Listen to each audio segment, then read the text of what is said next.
Bismillahirrahmanirrahim. Assalamualaikum warahmatullahi wabarakatuh. Waalaikumsalam warahmatullahi wabarakatuh. Selamat siang semuanya. Ya. Baik, Bapak Ibu hadirin sekalian yang kami hormati, bahwa keberadaan kita pada hari ini adalah untuk menindaklanjuti kegiatan yang pernah saya ikuti, yaitu kegiatan program pengembangan keprofesian berkelanjutan atau PPKB Angkatan 4 yang dilaksanakan di Surabaya di bulan Juli 2021.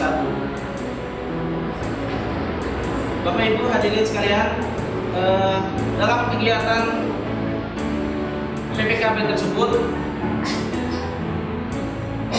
kita diundang seluruh guru pendidikan agama Islam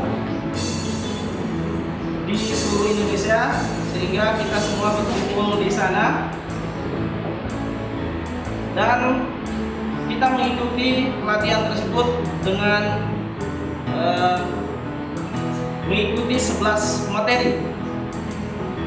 Di antaranya adalah model-model pembelajaran.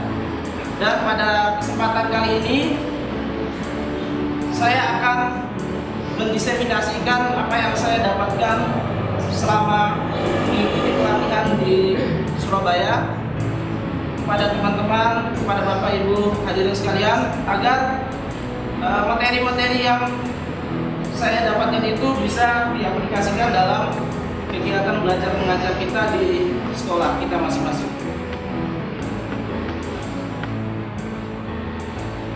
Pada kesempatan ini saya akan menyampaikan materi tentang model-model pembelajaran. Jadi dalam kegiatan belajar mengajar perlu kita tahu ya, atau perlu kita mengetahui bahwa dalam kegiatan belajar mengajar itu membutuhkan yang namanya model pembelajaran. Kalau tanpa model pembelajaran ini tentu kita tidak akan sampai pada apa yang kita inginkan. Model pembelajaran ini sangat penting agar pembelajaran kita berjalan secara efektif. Dalam kurikulum 2013 ada 4 model pembelajaran yang saya ingin perkenalkan di sini. Yaitu yang pertama ada model pembelajaran project basic learning. Kemudian yang kedua ada model pembelajaran discovery learning. Yang ketiga ada model pembelajaran problem based learning. Dan yang keempat adalah model inquiry. Kita akan lihat satu persatu, dimulai dari model pembelajaran discovery learning. Apa yang dimaksud dengan model pembelajaran ini? Mungkin Bapak Ibu ada yang pernah mendengar sebelum mengikuti kegiatan ini, mungkin sudah pernah mendengar. Oke, kira-kira discovery learning itu apa?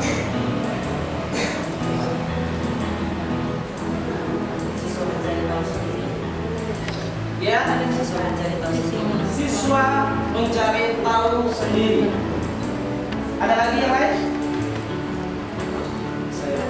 Ya, siswa diberi prioritas untuk eksplorasi ide kemampuannya untuk melakukan sesuatu yang kemudian menjadi pengetahuan. Ya, jadi kurang lebih seperti itu, bahwa model pembelajaran discovery learning itu adalah model pembelajaran yang memprioritaskan siswa untuk lebih aktif mencari permasalahan-permasalahan dan menemukan apa yang menjadi penyebab permasalahan tersebut. Kita bisa lihat di slide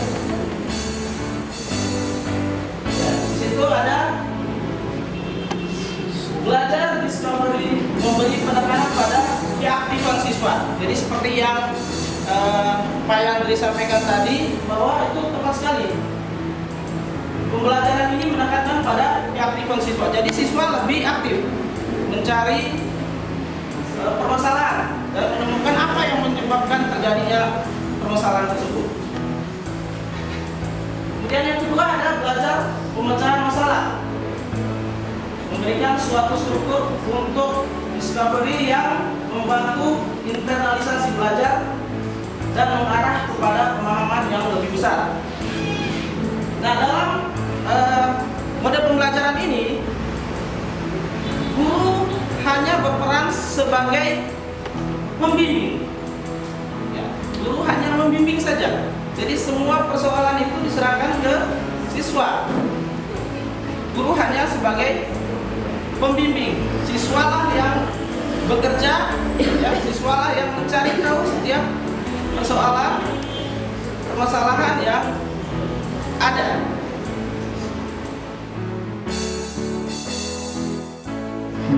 Model pembelajaran yang kedua adalah model pembelajaran project based learning. Best, Pak. Best. Based learning. Pakai bahasa Inggris. Pembelajaran agama itu biasanya bahasa Arab. Oh iya.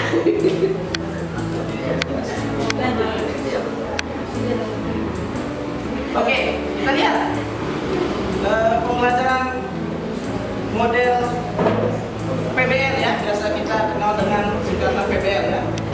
Nah, ini kita lihat model pembelajaran ini mendorong dan membiasakan siswa untuk menemukan sendiri, melakukan penelitian atau pengkajian, menerapkan keterampilan dalam merencanakan, berpikir kritis, dan menyelesaikan masalah dalam menuntaskan suatu kegiatan atau proyek. Yang kedua, mendorong siswa untuk menerapkan pengetahuan, keterampilan, dan sikap tertentu dalam berbagai konteks dalam menuntaskan kegiatan atau proyek yang dikerjakan. Dan yang ketiga, memberikan peluang kepada siswa untuk belajar menerapkan interpersonal skill dan berkolaborasi dalam suatu tim sebagai orang bekerjasama dalam sebuah tim di lingkungan kerja atau kehidupan nyata. Baik, Bapak Ibu hadirin sekalian, inilah 4 model pembelajaran yang bisa saya sampaikan pada kesempatan ini, dan tentu kita akan melanjutkannya dengan tugas. Tadi informasi penolong sudah dilakukan oleh narasumber. Mungkin dari narasumber itu bisa menjelaskan kepada kami sebelum saya kasih ke para penanya, yaitu bagaimana caranya kita memilih model pembelajaran yang tepat untuk melaksanakan KBM sesuai dengan KD yang kita punya. Bagaimana caranya kita memilih model pembelajaran supaya Bapak Ibu guru juga paham ketika dia ketemu suatu model pembelajaran, ketemu KD ini, maka ini loh model pembelajaran. Mungkin bisa dijelaskan kepada kami teknik-teknik atau tips-tips atau langkah-langkah memilih model pembelajaran yang tepat sesuai dengan KD ataupun indikator yang ada dalam silabus. Silakan. Baik, terima kasih.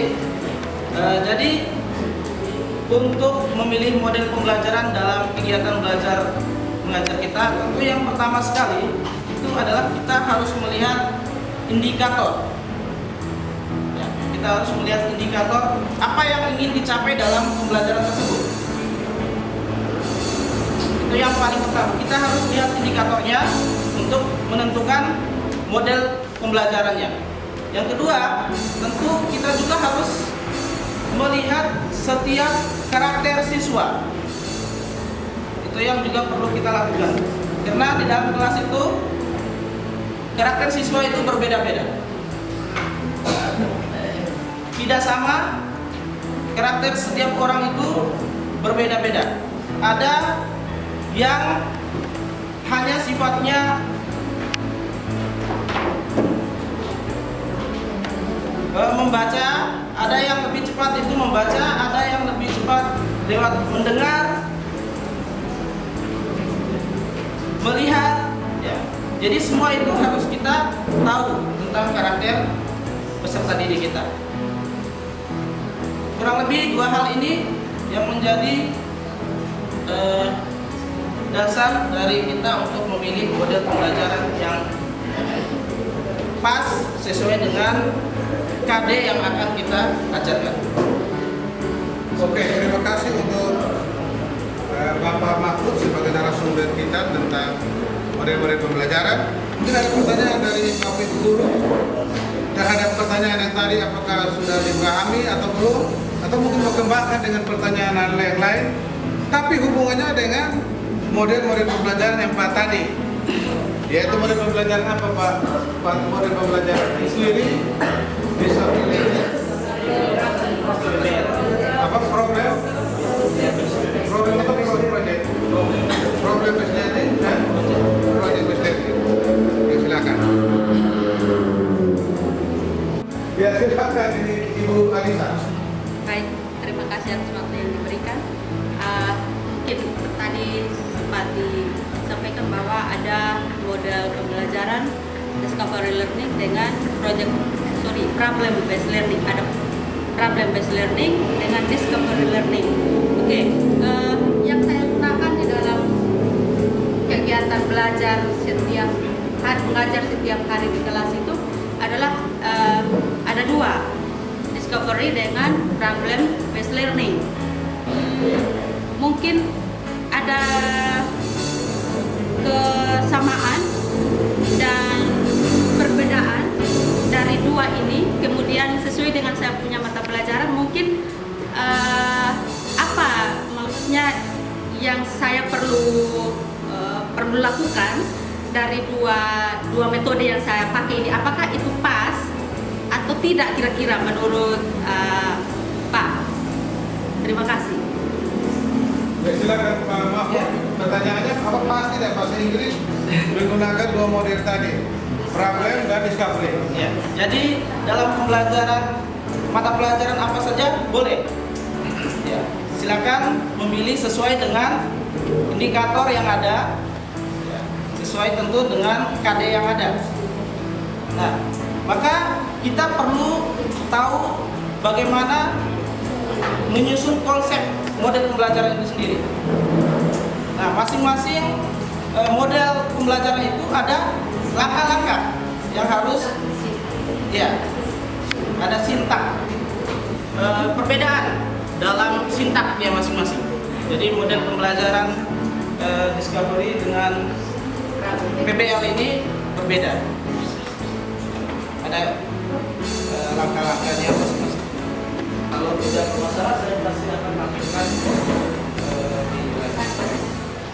Tapi walaupun tidak bisa ditampilkan, tapi mungkin ada satu dua yang ciri khas, yang ciri-ciri khusus yang bisa ya. Baik. Nanti materinya Bapak silakan sharing di grup atau apa nanti. Ada satu dua hal yang mungkin mau ditegaskan. Ya, baik. Jadi discovery ini yang paling pertama sekali itu adalah memberikan stimulus. Ya, pertama sekali kita memberi stimulus kepada peserta didik kita. Bukan stimulus tapi stimulus. Ya, kepada peserta didik kita. Atau memberikan rangsangan. Contoh, kalau kita mau belajar tentang suatu materi, kita mengumpan mereka dengan pertanyaan-pertanyaan yang berkaitan dengan materi tersebut. Kurang lebih seperti itu di discovery. Kemudian kalau di PBL kali itu melakukan mengamati, siswa mengamati terlebih dahulu tentang sesuatu.